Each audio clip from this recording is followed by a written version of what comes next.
So it's been a couple of days since I've given an update. So I figured today we will just have a look at our two witnesses candidates, their platforms and their activity for the last day or two, and see what they've been up to. So first off, we have Elon Musk. He's continuing to stir up controversy in the United Kingdom. So right here we have Macron accuses Elon Musk of an election interference because he's been talking about Starmer and the Labour Party in the UK, specifically in regards to the atrocities that are happening to children over there in large numbers. So yeah, he continues to bring that up as he should. Let's see. So this is the CEO, Anson Huang from NVIDIA, talking about AI. If you're not aware of Elon Musk's stance on AI, it is something that used to keep him up at night, probably still does, because he knew that it was going to be more dangerous than nuclear technology. And he was early on thinking of ways that he could stand against that. Now, that being said, I know that it may seem odd that he started an AI company, XAI. That's because he realized that he needed to counterbalance the dangers of AI with something that was adamantly truth seeking. So, in direct opposition to OpenAI, he helped fund OpenAI with the intention of it being open, and that was his original solution. However, the CEO and that company has turned against the original mission of that company, but also Google. He's mentioned that that Google is continuing to grow unobstructed, and that he's hoping XAI provides a counterbalance to what it is that they're doing. So, with the objective of being maximally truth seeking, he's working on these AI technologies. Now, I understand there's a lot of people who are afraid of AI. I have done some explanations on why you should not be afraid of AI right now. That doesn't mean that there won't be issues with it in the future. The biggest concern in my community with the people that typically visit our channel is they're afraid that the AI is somehow going to be involved in with the Antichrist, with the end time beasts, the mark of the beast, that it's going to somehow grow a conscience and start going after mankind like the Terminator. All of those are unfounded fears. Though that's not really the danger involved with AI. AI is not a living soul. It's equivalent to a program. It does what you point it at. That's where the real danger is if people use it for evil, that's where it can be more destructive than nuclear, especially as they give it more control over internet and information. So you can see what OpenAI is doing with ChatGPT. ChatGPT lies confidently, and it has millions and upon millions of users who are using it as a point of truth. So imagine somebody who has a point of truth which lies confidently. That's where your dangers are. Granted, there are dangers with electronics and robotics. Sure, if somebody writes a program to be not maximally truthful and puts it in the hand of people, yeah, there's going to be consequences. Anyway, enough about that. So a lot of today, he's been doing a lot of reposting, just about shenanigans that have been going on around the world. So this is interesting. Mark Zuckerberg today announced that they're getting rid of fact checkers. Yay!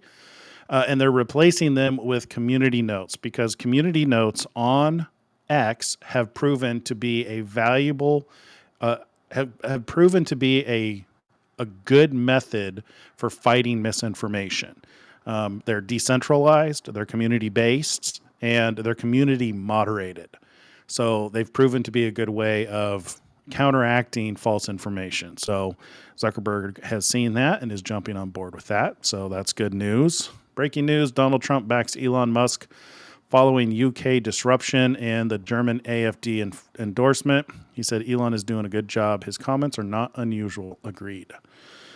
All right. Can you assure this is good. Report. So this is Elon reposting about Donald Trump, which we'll see this on his line, his Truth Social here in a minute. Can you assure the world that as you try to get control of Greenland and the Panama Canal that you won't use military or economic coercion? Trump said, nope. I love that. I think he's doing a good job. Let's see. So Elon Musk. So yeah. So along the lines of there are those who, because of an image that Elon used to have on his profile of him wearing his cosplay costume, they think he worships the occult. He does not. He plays a video game called Diablo. And just because the name of a game that he plays is called Diablo does not mean that he worships the occult any more than you are framed by the content that you watch and the games that you've played. Most people that I know don't live a perfect life and don't avoid those things 100%. Sure, I'm sure there's people out there who do, but by and large, there are people that play these games. Not everybody who plays this game worships Satan. Come on, get real. Anyway, he did some streaming playing this game. I started I started a stream to kind of show this and go through it, but he took so long to get started playing that I actually ran out of time. But you can basically see him here playing the game. Well, I guess he went back to talking for a while. It's a strategy game, right? This is what he does to de-stress, and he plays on hard mode, which hard mode in most games means that once your character is deceased, it can no longer play the game. And I think he's currently in the top 40 of in the United States. So you can see these players that are deceased. Once they're gone, they're gone. So yeah, community notes for the win. So there's a bunch of stuff about community notes. Elon Musk is supporting Donald Trump's sending his envoy. He sent Don Jr. and a group of representatives to Greenland. They were received warmly, and it seems by everything that I've seen that they are open to the idea of becoming part of the United States. Likewise, Canada. Yeah, we'll talk about that a little bit more here in a minute. Some more about Zuckerberg. Facebook dumps fact checkers. Elon does have a deep care about humanity, about getting us to transition to a sustainable energy, about human civilization. Yeah. I mean, when you look at the actions of the man, he has a net positive on humanity and civilization. I agree with that.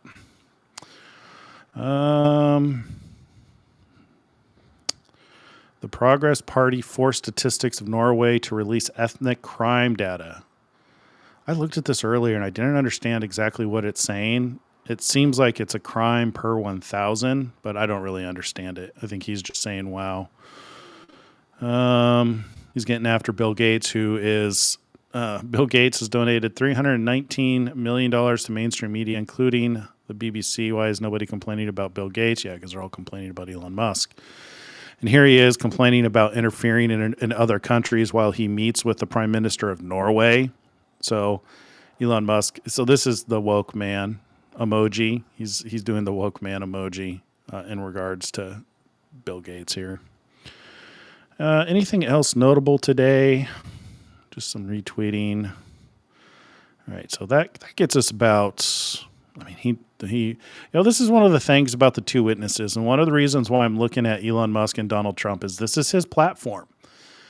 He has the most followers on here, over 200 million, right? Let's see. Let's go look at. He has 211 million followers. So needless to say, he has the attention of the world. And you can see from his actions that he is a force for good for humanity, right? And when I think about the two witnesses, when they prophesy for 1,260 days, can you imagine the amount of effort and energy it takes to talk for 3.5 years straight? He has a pattern of talking. He's got this platform. He posts and he reposts many times throughout the day. So I could definitely see him being one of these two witnesses. And as we get further in the timeline, I'll either be right or wrong. As far as I know, I'm the only guy who's looking at these. Sure, there are those who agree with me, and there are those who have thought the same thing for similar reasons that I do. I'm not trying to say that I've received any kind of special information. This is based purely on observation, based on what I can ascertain from the attributes of the two witnesses, where we are in the timeline. I mean, like, there have been notable things that have happened that clearly put us in the end time events. You know, you have the Revelation 12 sign, you have the drying up of the Euphrates, you have the opening of the seals. There's so many things that have made it clear that we are living in the book of Revelation right now, that it's just natural to be looking for the two witnesses. I've made it clear that, you know, the two witnesses could be the sun and the moon, could be two people, could be two groups of people. So we're just keeping all of our possibilities open and currently looking at Elon Musk and Donald Trump because we're there. Okay, so with that said, let's move on to Donald Trump. Donald Trump has been stirring up trouble today as he's been talking about making Canada the 51st state. This is all happening while Trudeau stood down today, and there's an election coming up where the next gentleman coming in looks like a good person to be a prime minister. He understands the economy. He understands where Trudeau has gone wrong. It'll be interesting to see what happens if Canada does indeed become the 51st state of the United States. I don't know if Donald is doing this to troll in order to just keep the Democratic Party so busy trying to counteract some of these statements, or if this is legitimate. He reposted this Amish gentleman who was highlighting, you know, the Amish community helping out the victims of the floods and the hurricanes. This is Zelensky saying that he can see peace as a real possibility now that Trump is about to become the president of the United States. In this post, he mentions that the world leaders are interested in hearing what Donald Trump has to say. This is what Zelensky said when he talked to Trump. Let's see, what is this one? When I hear things going on about Syria, and this is something that I'm currently working on, is looking into what's going on over in the Middle East. Because in Daniel 8, where it talks about the goat with two horns, or the ram with two horns and the goat with two horns, the little horn, and their military movements, that's all in the Middle East. So people who like to say that the king who arises during that time, the little horn, they like to call him the Antichrist. Let me make it clear to you: if the Antichrist, if this king, this little horn, does arise and take world power, it's going to happen over there. It's not going to happen here in the United States, according to that vision, because that vision has to do with Iran and Turkey and that area over there. So anytime I hear, you know, Syria and Iran and Iraq and Afghanistan, that's what I'm thinking of. Although I'm still on the fence on if that even applies to this end time, because just because it says it deals with the time of the end, one way that you could look at that is even when Christ returns, it's not the time of the end, because there's still 1,000-year reign. So would the time of the end be at the end of the 1,000-year reign? Would the time of the end be when Christ returns? Was the time of the end back when Alexander did all that conquering? Because the things that are written about in Daniel 8, they've already occurred. So, you know, is this another situation similar to the seven churches in the book of Revelation, to where the seven churches refer to actually seven actual churches that were formed and grew in Turkey during a period of time that we now look to as examples?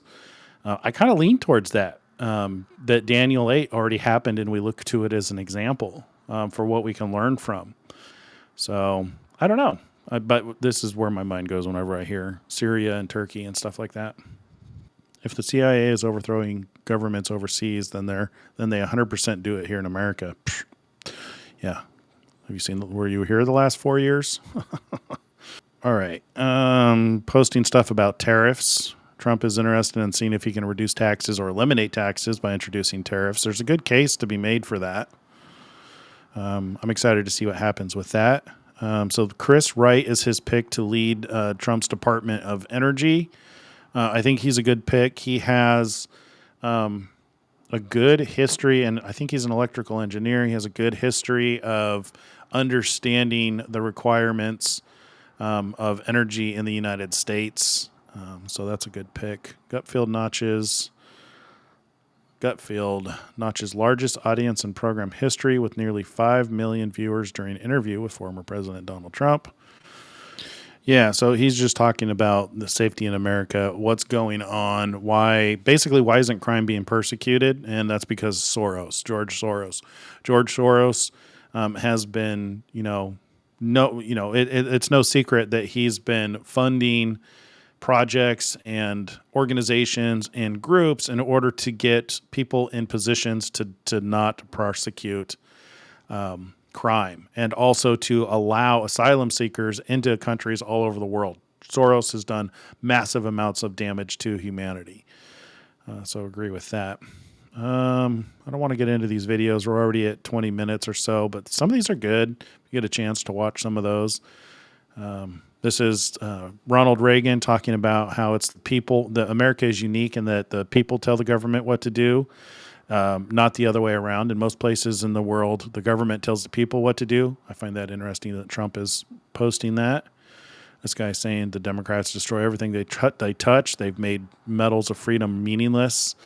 This is a chart on tariffs. It's a historical chart. So this is like the 1900s. This is how the United States used to be funded. Was we would charge the people who did business here, and then that's just continually gone down to where we don't do it at all now. So Trump has a very interesting point to start making this line go back up again in order to fund the United States. This is pretty good. Joe Biden presenting George Soros with the Presidential Medal of Freedom. It's got the Emperor from Star Wars. All right, this is pretty good. Okay, so now we're getting into that. So that covers the cup day or two. What else? If you haven't seen from suspicious observers, there's been some earthquakes. Mount Everest, there was 95 people so far from a 7.1 earthquake that happened in Mount Everest. There's some severe flooding in Saudi Arabia. They just don't even have a total. This was a freak storm again. Saudi Arabia, as far as we know, they do weather modification. They have a weather center. They seed the clouds. So who knows if this was caused by them or if this is caused by solar radiation. I know in my area, it's been sunny. I know some of you, depending on where you are in the United States, some people are dealing with extreme cold, snowstorms, and other extreme weather. It's sunny where I'm at here in the Northwest, the Pacific Northwest. Meanwhile, Saudi Arabia is getting lots and lots of floods. So very interesting. So he also mentioned that the sunspots are now facing the planet, so we can expect to see some activity from these things. So who knows what's going to happen? It's interesting that these are facing the planet during this time. So we're just a little bit more than a week away from an administration change with potentially one of the two witnesses, or both witnesses actually potentially. If it is two guys, again, I'm totally open to it not being them, but in the event that it is, them receiving power and authority to be able to do things. Elon Musk is poised to head the Department of Government Efficiency. He wants to eliminate. So right now there's 420 or more government offices, government-funded organizations. He wants to reduce that to less than 100. So you're talking about a 3/4% or 3/4 reduction in the government offices. So it's going to be a bloodbath. I mean, it could be tribulation just in change. Who knows what's going to happen? Who knows how people are going to fight back from that? I don't know. 2025 through this administration is going to be a very interesting administration.